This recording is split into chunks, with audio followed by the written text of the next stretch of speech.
شکر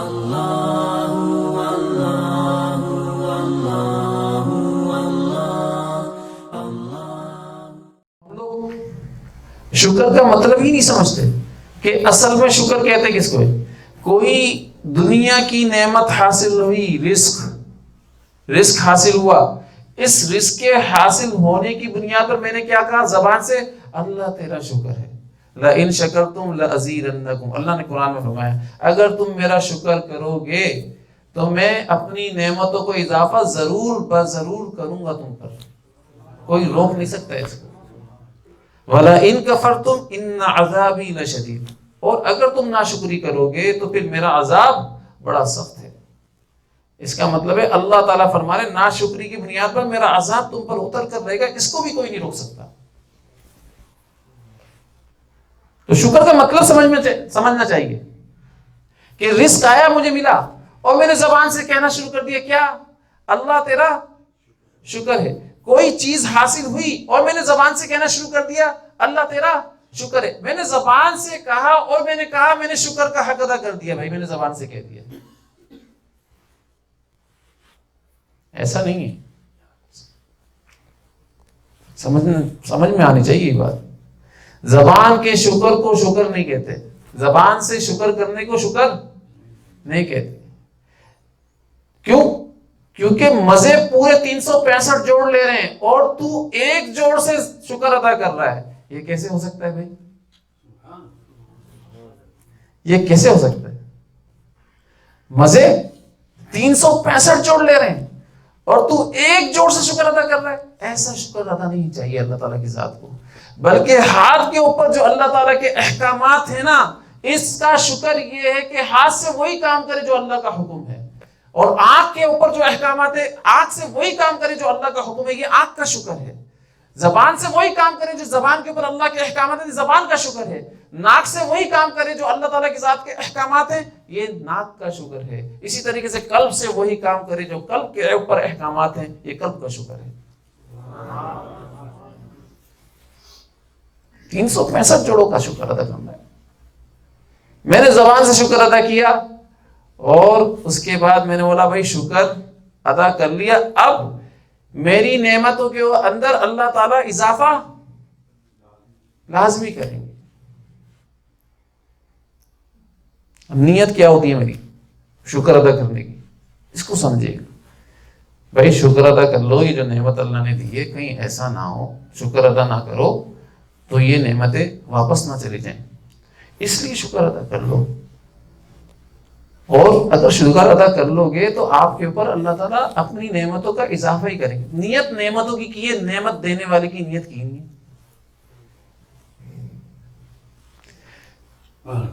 نیت یا تو نعمت کے بڑھنے کی ہے یا گھٹانے کی. گھٹنے کے ڈر سے کی ہے کہ اگر شکر ادا نہیں کیا نعمت گھٹ ہی نہ جائے، چلی نہ جائے. اور بڑھانے کے لیے کیا ہے کہ شکر ادا کریں گے تو اللہ تعالیٰ اس نعمت کو بڑھائیں گے. تو میں نعمت کی تو نیت کر رہا ہوں لیکن خالق کی نیت نہیں کر رہا، خالق کے نعمت کی نیت ہی نہیں کر رہا ہوں. اصل چیز تو خالق کے نعمت کی نیت کرنا تھا کہ اے اللہ تو مل جا. یہ پیکج تو فری میں آ جاتا، یہ ساری چیزیں تو فری میں آ جاتی. بھائی یہ پیکج لو 300 منٹ فری، ایسا ہی ہوتا ہے نا. 500 منٹ فری ہے، ایسا ہوتا ہی نہیں ہوتا. آپ کی نیت پیکج لینے کی ہوتی ہے منٹ کی ہوتی ہے؟ پیکج کی ہوتی ہے نا. پیکج کے اندر خود بخود ساری چیزیں آ جائیں گی. تو اللہ تعالیٰ کی ذات فرما رہے بھائی تو میری نیت کریو، اس کے ساتھ یہ پیکج میں ہے. تو نے اس پیکج کی نیت نہیں کر لینی، اس ساری چیزوں کی نیت نہیں کرنی، تو نے تو میری نیت کرنی ہے. خالق کے پیکج کی نیت کرو، صحیح نا؟ جس نے پیکج دیا ہے اس کی نیت کرنی. تو اللہ تعالیٰ کی ذات تو خود بخود یہ نعمتیں آپ کے اوپر بڑھاتے چلے جائیں، کم نہیں ہوں گی نعمت. تو آپ اور میرے اندر سب سے بڑی جو نعمت ہے وہ نعمت ایمان ہے. ایمان، نعمت ایمان ہے بھائی. سمجھ گئے؟ سب سے بڑی جو چیز ہے میرے اور آپ کے اندر وہ نعمت ایمان ہے. اب اس نعمت ایمان کی قدر و منزلت اللہ کے نبی صلی اللہ علیہ وسلم ہی بتا رہے ہیں. کیا فرما رہے ہیں؟ صحابہ کرام رضوان اللہ علیہم اجمعین سے فرما رہے ہیں اے میرے صحابہ ذرا اس کا جواب تو دو کہ یہ بتاؤ سب سے زیادہ تعجب خیز ایمان کس کا ہے؟ سب سے زیادہ تعجب خیز، سب سے افضل ایمان کس کا ہے؟ فرمایا یا رسول اللہ فرشتوں کا. فرمایا فرشتوں کا کیسے ایمان افضل ہو سکتا ہے؟ موت کے اوپر فرشتے، زندگی کے اوپر فرشتے، عرش کو پکڑنے والے فرشتے، عرش کو جو تھامے ہوئے وہ فرشتے، اور جو دوزخ کے اوپر ہیں وہ فرشتے، جو جنت کے اوپر ہیں وہ فرشتے، کائنات کے غیبی نظام جتنے بھی چل رہے ہیں اس سب کو لے کر چلنے والے فرشتے. تو ان کا ایمان تعجب خیز کیسے ہو سکتا ہے؟ یہ بارش کا ایک قطرہ جو زمین کے اوپر گرتا ہے، اس ایک قطرے کے ساتھ ایک فرشتہ ہوتا ہے. اس ایک قطرے کے ساتھ ایک فرشتہ ہوتا ہے. اب آپ مجھے بتائیں کہ اس قطرے کو میں اور آپ گن سکتے ہیں؟ اور حدیث کے اندر آتا ہے اس وقت تک ہوتا ہے کہ یہ قطرہ فرشتہ لے کر جاتا ہے زمین کے اندر، جذب کرتا ہے، اس جذب کرنے کی صورت کے اندر غلہ اگاتا ہے، اس غلے کے ساتھ وہ فرشتہ رہتا ہے، اس کی ڈیوٹی لگی ہوئی ہوتی ہے. اس غلے کی جتنی بھی تعمیرات ہیں وہ ساری مکمل کر جب یہ کاشت کے قابل ہو جائے تو اس وقت تک تو اپنی حفاظت کے اندر رکھ، اور حفاظت کر کے اس کو جب تک یہ آٹے کی صورت میں، گندم کی صورت میں نہ آ جائے، اس گندم کی صورت میں بھی تو نے اس کی حفاظت کرنی ہے. پھر آٹے کی صورت میں آ جاتی، آٹے کی صورت میں اس کی حفاظت کرنی ہے. پھر اس کے بعد یہ جو بندے کے منہ کے اندر جاتا ہے لقمہ، اس وقت تک اس کی حفاظت کرنی ہے، اندر تک پہنچانے تک اس کی حفاظت کرنی ہے. یہ اللہ تعالیٰ کی ذات کا نظام ہے، ایسے نہیں. تو یہ تو ساری چیزوں کے اندر کون ہے؟ فرشتے. ان کا تعجب خیز ایمان کیسے ہوگا بھائی؟ یہ تعجب خیز ایمان نہیں ہے. فرمایا یا رسول اللہ پھر تو انبیاء علیہ السلام کا تعجب خیز ایمان ہے، افضل ایمان انبیاء علیہ السلام کا ہے. فرمایا نہیں، انبیاء علیہ السلام کا ایمان کیسے تعجب خیز ہو سکتا ہے؟ وہ تو اللہ کے رسول ہوتے ہیں، اور وہ تو فرشتوں کو اترتے دیکھتے رہتے ہیں، غیبی نظاموں کو دیکھتے رہتے ہیں. اللہ سے باتیں کرتے ہیں، اللہ کو دیکھتے ہیں. ان کا ایمان تعجب خیز کیسے ہو سکتا ہے؟ ان کا ایمان افضل کیسے ہو سکتا ہے؟ فرمایا پھر تو ایک ہی جماعت بچتی ہے یا رسول اللہ، وہ ہے ہماری جماعت صحابہ کی. پھر تو تعجب خیز ایمان، افضل ایمان صحابہ کا ہوا یا رسول اللہ. فرمایا نہیں، تم تو اللہ کے رسول کی معیت کے اندر ہو، اور اللہ کے رسول کے اوپر جو غیبی تائیدات مدد اترتی ہے اس کو بھی دیکھتے ہو، اس کو اترتے ہوئے دیکھ رہے ہو، کتاب کو اترتے ہوئے دیکھ رہے ہو، اللہ کے کلام کو اترتے ہوئے دیکھ رہے ہو. یہ ساری چیزیں تم دیکھ رہے ہو. تمہارا ایمان تعجب خیز کیسے ہو سکتا ہے بھائی؟ تمہارا ایمان افضل کیسے ہو سکتا ہے؟ فرمایا یا رسول اللہ پھر تو ہمیں نہیں معلوم، اللہ اور اس کا رسول ہی زیادہ جانتا ہے، آپ بتائیں کہ تعجب خیز ایمان کس کا ہوتا ہے؟ فرمایا بھائی تمہارے جانے کے بعد لوگ آئیں گے، تمہارے جانے کے بعد لوگ آئیں گے، ان کا سب سے تعجب خیز ایمان ہوگا کیونکہ وہ مجھے بغیر دیکھے مانیں گے، میری باتوں کے اوپر بغیر دیکھے عمل کریں گے. ان کا سب سے تعجب خیز ایمان.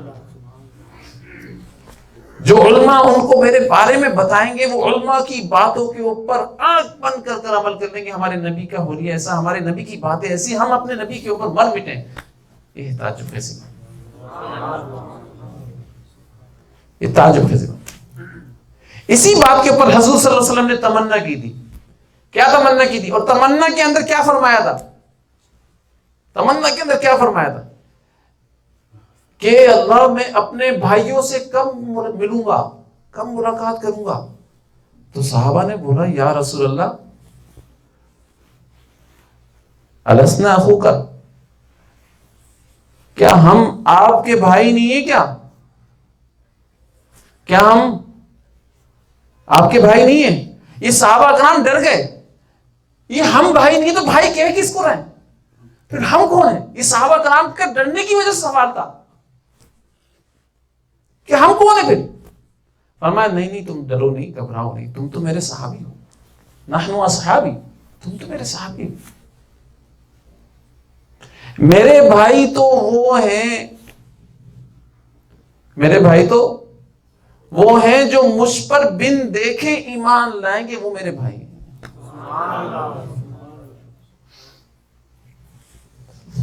یہ بھائی کس کو کہہ رہے ہیں آپ تو بتاؤ کس کو کہہ رہے ہیں؟ مجھے اور آپ کو۔ ہم حضور صلی اللہ علیہ وسلم کے بھائی ہیں، حضور صلی اللہ علیہ وسلم نے فرمایا بھائی، یہ کسی اور نے نہیں کہا ہے۔ کوئی شخص بڑے مزے سے آ کر بتاتا ہے کہ بھائی میں وزیر اعظم کا بھائی ہوں، ایک تو یہ تعارف کروا رہا ہے میں کیا وزیر اعظم کا بھائی ہوں، اور خود وزیر اعظم کہہ دے بھائی یہ میرا بھائی ہے۔ دونوں میں فرق ہوتا ہے؟ دونوں میں فرق ہوتا نہیں ہوتا؟ کہ بھائی ایک وزیر اعظم کہہ دے کہ میں یہ میرا بھائی ہے، اور ایک ہی بھائی کہہ رہا ہوں بھائی میرا بھائی جو ہے نا وزیر اعظم ہے، میں وزیر اعظم کا بھائی ہوں، تو دونوں میں فرق ہوتا ہے۔ یہاں ہم تو کہنے کی صورت میں تھے ہی نہیں، آپ صلی اللہ علیہ وسلم کی ذات نے مجھے اور آپ کو ایک احساس بخشا ہے کہ یہ جو بعد میں آنے والے لوگ ہیں میرے اوپر ایمان لائیں گے بغیر دیکھے، یہ میرے بھائی ہیں، یہ میرے بھائی۔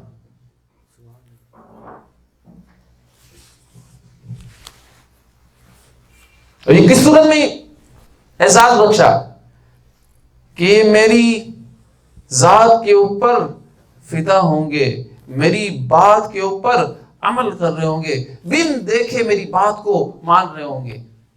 یہ کون لوگ ہیں؟ یہ سارے میرے۔ تو بھائی باتوں کو مانو گے حضور صلی اللہ علیہ وسلم کی ذات کی؟ یہ بتا، بھائی کا اعزاز حاصل کرنا ہے، انہوں نے تو دے دیا ہے، انہوں نے تو دے دیا، ہم ایمان تو لے کر آئے لیکن بات نہیں مانتے۔ کامل ایمان تبھی بنتا ہے جب اتباع بھی آ جائے،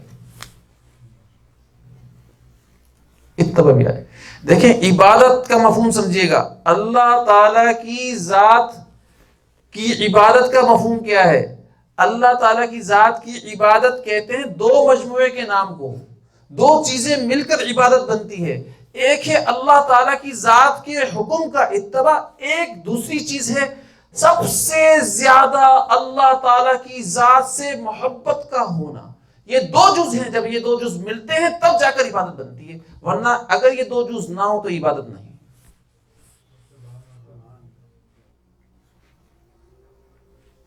اسی طریقے سے اگر آپ حضور صلی اللہ علیہ وسلم کے کامل بھائی بننا چاہتے ہیں تو حضور صلی اللہ علیہ وسلم کا ہر عمل کا کامل اتباع کرنا پڑے گا، تب جا کر آپ حضور صلی اللہ علیہ وسلم کے کامل بھائی بنیں گے اور اس خوشخبری کے زمرے میں آئیں گے۔ ایسے نہیں مل جائے گی، ایسے نہیں حاصل ہو جائے گی۔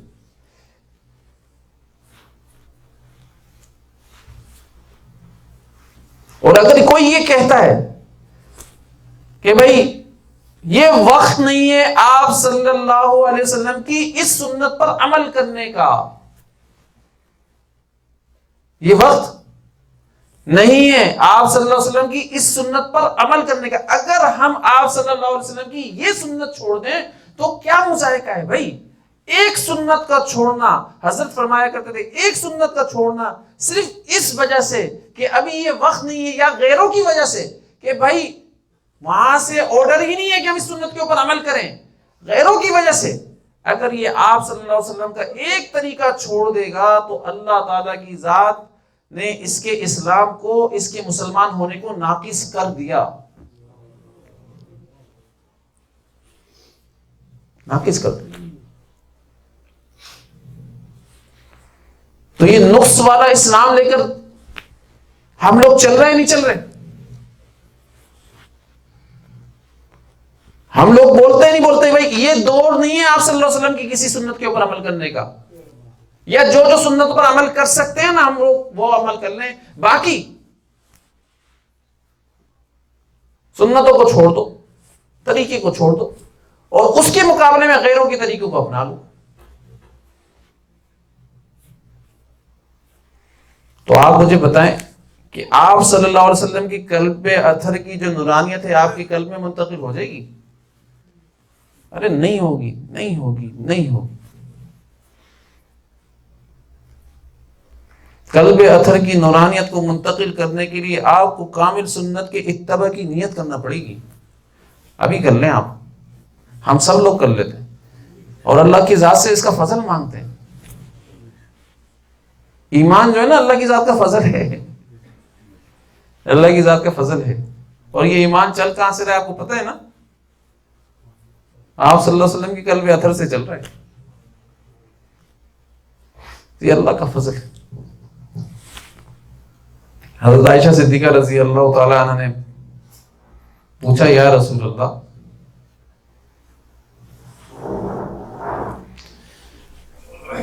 یہ تو بتائیے کہ یہ جتنے بھی لوگ ہیں یہ کس بیس کے اوپر جنت میں جائیں گے؟ تو آپ صلی اللہ علیہ وسلم نے فرمایا اللہ کے فضل کے تحت جنت میں جائیں گے. فرمایا اعمال کے تحت نہیں جائیں گے؟ بولا نہیں، اعمال کے تحت کوئی بھی جنت کے اندر نہیں جائے. فرمایا یا رسول اللہ پھر آپ بھی اعمال کے تحت جنت میں نہیں جائیں گے؟ بولا میں خود بھی اعمال کے تحت جنت میں نہیں جاؤں گا، میں بھی اللہ کے فضل کے تحت جنت میں جاؤں گا.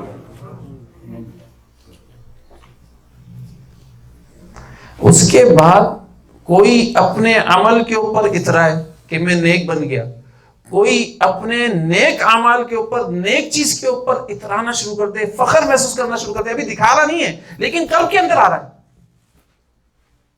قلب کے اندر یہ کیفیت پیدا ہو جائے.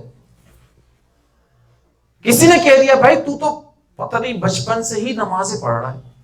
اب اس کیفیت کے اندر سن کے ایک کیفیت پیدا ہو گئی، بھائی میں تو بھائی بچپن سے یہ سارے عمل کر رہا ہوں تو مجھے اور عمل کرنے کی کیا ضرورت ہے؟ مجھے کیا ضرورت ہے اور عمل کرنے کی؟ تو اس کیفیت کے اندر آتے ہی، اس نیت کے اندر آتے ہی پچھلے سارے عمل اللہ تعالیٰ ضائع کر دیتے ہیں. اور اس کبر کا عذاب بہت سخت اللہ تعالیٰ دیتے ہیں. یہ بڑا خطرناک عمل ہوتا ہے.